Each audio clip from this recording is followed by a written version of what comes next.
charges waveform and then complete the TP. They have been totally forced down the lane. You can at least only go back to Shrine. This is insane. This is support profit with an insane Abaddon. Yep. Just control the bottom lane, wreck it hard. But Optic still have a lot of push power themselves. I also love Ice went for 3 points in his Curse of Avernus before Shield. I'm gonna check out mid. Yeah, Moon's on the run back to the town. Zion's too far away. He couldn't reach with the Arctic Burn in time, but 33 goes on the top lane. Barrow strikes forward, doesn't have a point up in Sandstorm. He put both into the Caustic finale. So SK, support is too quick to come when you bring a support like this. Like, Nature's Prophet can just TP in. And the thing about Optic's draft is we talked about this the other day. They have no real playmaking ability. It's a Sand King Blink Dagger. Until then, they are completely at the mercy of Mineski, praying for this massive counter initiation thanks to Wyvern. But I don't see Mineski giving that to them, and they're going to outpush, outfarm them for quite some time, and they're just so ahead. Yep. They have to go into full recovery mode right now. Morphling needs to find space, but you know the way Ice plays this off lane every single time, he never backs off. He doesn't just rotate to a different lane as the Abaddon. He's very happy just to sit there and accept the status quo, accept the fact that the Gyrocopter, well, he's getting more CS now. He's probably the weakest of all the cores, but the DK of 41-9 can add pressure with Dragon Form. He can force the rotations of Optic, while Ice gets all of these beautiful items to just allow his entire team to sit there, farm, and survive. And I love what they just did. Ninja Boogie went on this nighttime warding mission. Oh, the dive mid. Yeah, PPD's dead. Yeah, wow. they can just pressure. But look at the wards he's placed. One on the top shrine. That'll help protect his top lane. Another behind the tier 1 Radiant Tower. And in the meantime, there's an Abaddon bottom. He doesn't need any wards. He's level 7 with the Helm of the Dominator, so they have total control now of nearly the entire map. Optic are going to try and fight. The lightning is out. Pyket's in the neighborhood. He's going to focus onto the DK. 33 making his way over. They got waveform as well. A Foulball hits on both Jabs. Nice Ice. They come in to try and survive this one. Jabs shielded up. But Optic, that heavy rotation over. They wanted a lot more than the DK, but they'll still be satisfied with that. Meanwhile, Zai, well, Arctic Burn won't help him. One charges as he crawls along the edge of the cooldown. Yep. Mushi also going for a max flak build. No points rocket just yet, so he's going to be able to farm stacks very easily and efficiently. They don't have too many just yet, but it's just the easiest way for a Gyrocopter to accelerate. Yeah, they actually only have the one, which is near the top lane. That's it. No. Yeah. I mean, the problem is just this Abaddon. Like, what is Morphling? Pycat is level 4 hitting an Ogre camp right now, and there's a nearly level 8 Abaddon with an HOD in his lane. Yep. And he's pushing towards that bottom tier 2 tower. Support's there from Jabs. He can just farm up the camps while he waits, but keeping eyes out. The Treants move for a scout. They see CC's rotation, so Ice can back off, or potentially they can kill off Jabs. Arctic Burn allows you to fly right over the top of the Sprout. PPD's in the neighborhood, and the Dragons are ganking up on the Prophet. In the meantime, though, this is similar to what we saw in the EG vs Newbie series the other day, where Mineski's always got a core in every single one of their lanes. So even though you get these free kills on supports, they're still farming a lot more than you. Yeah, the trade-off is just... it's too good for Mineski. That's why the Grabs can continue to move their way. 4,000 now, the net worth advantage, 9 minutes in, and about the same for the experience too. Yep. Keep in mind, one of the big changes in the 2 patches previous, there's a smoke going towards top right now that was sniffed out by the ward placed behind the tower. But you're now getting net worth gold based 33. on the... He feels like a little bit of bait. Boris strikes forward. And Magic Missile will be there. Epicenter still available. And here comes the support. CCNC rotates over. So they'll lose the life of 33. But CCNC will get Mushi in return. That life of gain Ninja Boogie too. And they should be able to. He's slowed down through the trees to Pulse Nova. It won't reach him on the second one. So they just let the lightning loose. So 2 heroes down the top. But now Moon pressuring the mid tower. They try and use the D-push at PPD, but this allows Jabs to TP in behind the tier 1 tower and keep the attack up. PPD goes to his own tree line and looks for the extra slow. More support, they know it can come. CCNC has done the long run down from the top lane, and this will allow Mineski just to bail out through the south. In the meantime, Abaddon's rotated top. He's going to start pushing that tower. The issue is, in the meantime, they gave Morphling a ton of space bottom. Pycat farmed like 3 waves, and now he can just go there uncontested. And I really think Mineski, yeah, they're going to smoke down now. You want to continue contesting the offlane. Do not allow Pycat to recover for free. But your mid lane can become more problematic. I suppose you've only got 2 points up in the Liquid Fire, so the Jakiro is not as intimidating for the push. But they are still thinking about the other rotation, which is moving a little bit more to the side. The DK illusions get scouted out. Burrow Strike already used by 33, so Ninjabuki and Mushi maybe believe they had an opportunity. But no, they're sticking in the mid. They want to keep going on this. This is risky. I don't think you want to take a fight without your bad nearby. Well, there's your initial stun on the CCNC with the call down as well. This happened at the perfect time because Ice was pressuring the tier 1 tower, so they moved 33 up to the top lane. This is where they're going to try and battle against Ice. Heal shield. Burrow Strike's available, so is Epicenter. Borrow Time is on cooldown, but they're not going to commit here, Optic. They can't kill him. If he uses stun with Wyvern ult on cooldown, he just TPs away to a shrine, no problem. And if you look bottom, like Jabs is actually able to lane against this Morphling. He finishes Treads, but top 3 networks all in control of Mineski right now. But bear in mind, the thing is, Optic's always just one fight away. And if Mineski takes their foot off the gas, there will be a point when the Morphling is a big problem. Yeah.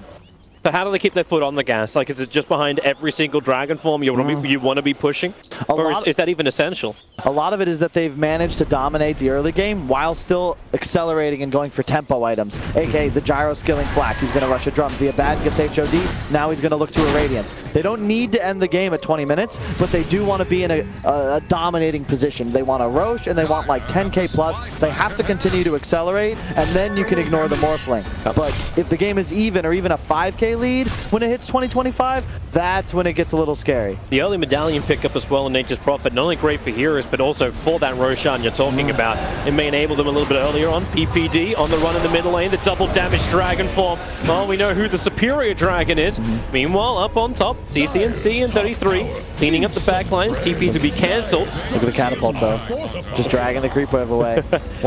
Shielded and running. Like, it's so hard to deal with. They're being delayed. Like, Moon's going to have time to even hit into the tier 2 tower mid if he wanted to, but he won't. He'll wait. He actually just stops the push. Ice, baby. They see Ninjabuki. There were some pings coming out at the time. I think they saw the fact he ran up. So aggressive wards were placed. Ninjabuki. Okay, 33. Wide dive. Oh, okay. I think there's been more taunts than abilities cast by Mineski during this game. And with Burrow Strike off cooldown in 1 second time, Ninjabuki is most definitely dead. He cannot complete a TP, and they even ensure the Pycat gets the kill.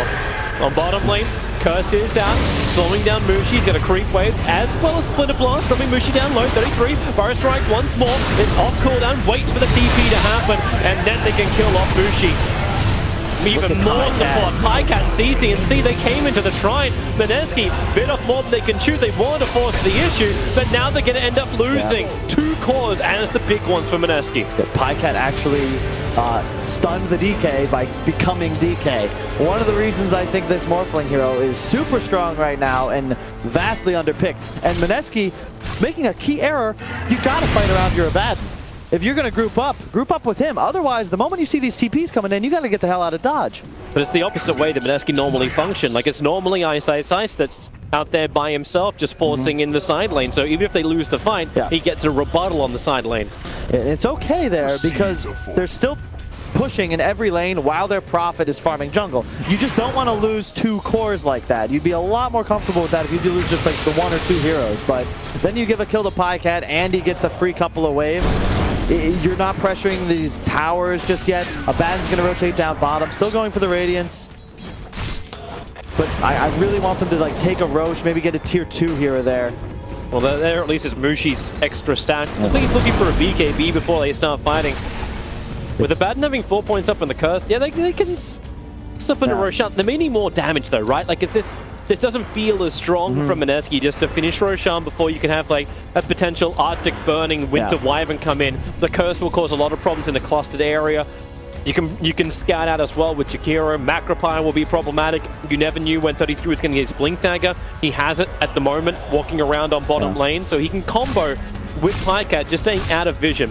I really think that the Moon's DK should have gone for some sort of initiation item before the Hooded Defiance. If he has a Shadow Blade or a Blink, it's a lot easier for Mineski to make plays. Oh, Ice. He turned around for half a farm? No, I thought for a moment they would go for it, just because you also brought in Zion, CCNC, but they walked underneath the Dire Observer Ward. Yeah, Mineski wants to play this skirmish and just split fight, find pickoffs game, but they actually don't have the ability to do so because no one can get in to provide that TP support from Furion. Like, Gyro and Furion and even Venge to an extent, they're follow-up. And this DK's got to be the guy to start a fight, but all he can do is walk in slowly. It's well read by Optic. They have an Observer Ward up in the mid lane, but there's no more pressure being applied near there.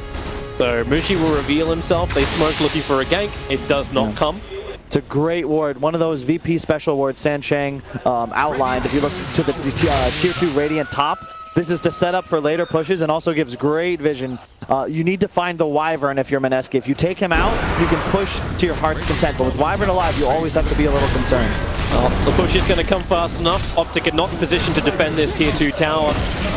So Mineski will claim it. In return, Optic trying to put those 3 points in Edict to good use. CCNC, fantastic pusher, but more support coming towards the top lane. Not certain you want to complete this. Moon as well as Ice is there. The TP coming in as well from Prophet, hoping for a little bit of extra fun, but shielded up. Actually, they have it. CCNC swapped back in and just exploded. You know, I thought 1 or 2 heroes were coming to that, but Mineski brought the whole enchilada. That was 5 heroes ready to fight the top lane. Bear in mind, it's good rotations because Mineski got that tier 2 bottom. They pushed mid. 33 does not have a TP scroll available yet. It's 11 seconds on cooldown, so he can keep the run going. But okay, there's no one else nearby. Once the homing missile connects, he is absolutely A-okay. Yeah. Mineski doing a good job. Ice is just continuously doing so much work with this catapult. He's just pulling waves. This one to his DK. They don't actually need to be playing mid because he just continuously drags it around in circles. Sai is still up here. He can go back invis for a moment, but the homing missile is chasing him down. The courier is giving the extra vision, so he'll get stunned up. No one charges, no mana. In fact, he was 1 mana short of being on that Burrow Strike. But then he wouldn't have had mana for TP. No way to survive. But space created. PPD even have enough space on bottom lane to afford Arcane Boots. Zai's getting levels in the mid, looking towards the Glimmer Cape. And Morphling spend most of his time in the jungle. I mean, game has slowed down just a little bit, but Mineski's still in a good position. Prophet's TPing bottom. They want to catch PPD again. So it starts his TP. Where's the stun? Not in range. Moon blinking forward, but a little bit too late. So they go top instead. Yeah, I just don't know how they're going to deal with this Abaddon. That's the thing. It's all going to be about Pycat. Pycat needs to be...